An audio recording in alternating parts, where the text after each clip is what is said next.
Selamat pagi anak-anak, selamat pagi. Bagaimana kabarnya hari ini? Luar biasa. Baik, sebelum kita memulai pembelajaran hari ini, marilah kita berdoa menurut keyakinan dan kepercayaan masing-masing. Tono dipimpin ya doanya. Baik. Nah, sudah selesai. Ibu ingin kalian melihat kanan kirinya. Ada teman kalian yang belum masuk? Tidak ada? Tidak ada, berarti semuanya masuk ya. Semuanya semangat untuk ikut pelajaran bahasa Indonesia hari ini. Nah, biar lebih semangat lagi, ayo kita berdiri. Kita akan menyanyikan lagu Indonesia Raya. Hiduplah Indonesia Raya. Baik, kalian boleh duduk kembali. Nah, Ibu akan bertanya nih, masih ingat tidak dengan pembelajaran kita di minggu lalu? Ada yang masih ingat? Oh iya, Rina. Ingat pembelajaran yang kemarin apa? Tentang apa? Jenis-jenis cerita fiksi. Pintar. Ada yang tahu jenis-jenis cerita fiksi itu apa aja? Tono, coba. Ya, novel. Ada lagi yang tahu? Dongeng. Terus ada lagi yang tahu? Oh, ya betul, mite. Terus ada apa lagi? Cerpen. Nah, kita sudah mempelajari banyak hal tentang jenis-jenis cerita fiksi. Nah, sekarang kita akan membahas materi selanjutnya, yaitu gagasan pokok, gagasan pendukung, dan juga membuat peta pikiran. Nah, sebelum itu, ayo kita buka sama-sama di halaman 29. Ya, kita lihat di halaman 29, ada sebuah teks bacaan. Apa anak-anak judulnya?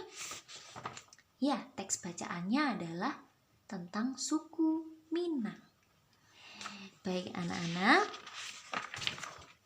coba Tono dibaca paragraf pertama saja.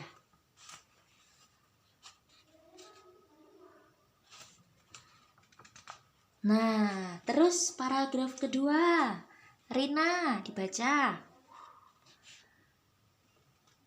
Iya, bagus ya. Terus yang terakhir, Ardi. Iya, sekarang teksnya sudah selesai kita baca anak-anak. Nah, terus caranya membuat gagasan pokok, gagasan pendukung, dan caranya membuat peta pikiran gimana Bu? Gitu ya. Nah, kita akan mendengarkan penjelasan. Ibu akan memberikan contoh sebelum kalian mencari gagasan pokoknya. Nah, sebelum itu kalian harus mengerti yang namanya kalimat utama anak-anak. Kalimat utama itu apa anak-anak? Adalah inti dasar dari sebuah paragraf. Iya. Nah, kalimat utama itu ada 3 tempat anak-anak. Ada 3 lokasi. Yang pertama adalah di awal paragraf, yang kedua adalah di akhir paragraf, yang ketiga adalah di awal dan di akhir paragraf. Nah, yang di awal paragraf itu disebut dengan paragraf deduktif.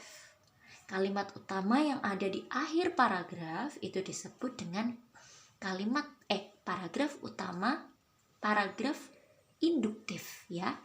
Terus untuk yang ketiga, yaitu berada di awal dan di akhir kalimat utamanya, itu disebut dengan paragraf campuran.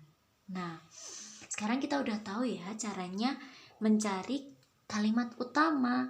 Itu ada ciri-cirinya anak-anak. Kalau kalimat utamanya ada di bawah, itu kita bisa menemukan kata maka, terus oleh sebab itu, terus oleh karena itu, terus ada lagi jadi, maka. Nah, kalau kalian menemukan di akhir paragraf kata-kata yang ibu sebutkan tadi, maka kalimat utamanya berada di akhir paragraf. Tapi kalau misalnya kalian tidak menemukan sama sekali kata-kata yang ibu sebutkan tadi, berarti kalimat utamanya ada di awal paragraf. Sudah paham? Sudah. Nah, kita sudah menemukan kalimat utama anak-anak. Berarti kita sekarang akan menemukan gagasan pokoknya. Loh, gagasan pokok itu apa Bu? Gagasan yang menjadi inti paragraf dan bisa berdiri sendiri. Cara menemukan gagasan pokok adalah dari kalimat utama diringkas anak-anak. Kalau kalimat utamanya pendek, nggak usah diringkas, tidak apa-apa. Tapi kalau kalimat utamanya panjang, harus diringkas. Nah, kebetulan kalimat utamanya dari teks tersebut itu harus diringkas. Karena ada yang tahu tadi kalimat utamanya apa dari suku Minang ini?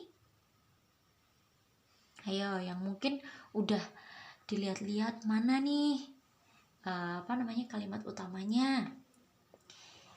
Ya, Tono, gimana? Ya, betul sekali. Suku Minang adalah kelompok etnis yang terdapat di Provinsi Sumatera Barat.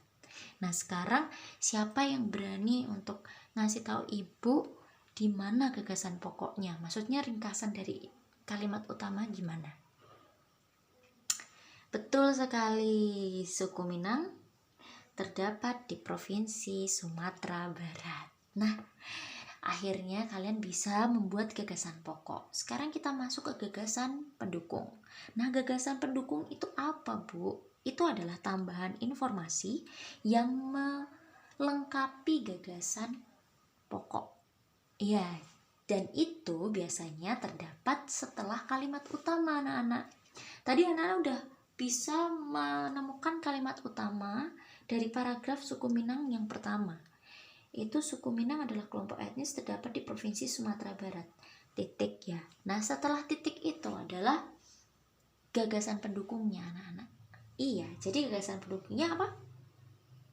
Setelah kalimat utama, suku Minang sering disebut sebagai orang Padang atau orang Awak. Betul sekali. Terus apa lagi? Bahasa daerah suku Minang adalah bahasa Minang. Ya, betul sekali. Jadi setelah kalimat utama semuanya disebut gagasan pendukung karena mendukung gagasan pokok. Kemudian setelah kita sudah berhasil mempelajari, menemukan yang namanya gagasan pendukung, kita akan membuat peta pikiran dari teks suku Minang. Nah, caranya gimana, Bu? Caranya adalah kalian tulis dulu judulnya. Judulnya apa, anak-anak? Suku Minang. Nah, dilingkarin suku Minang, terus dikasih anak panah. Kita baca kalimat pertama.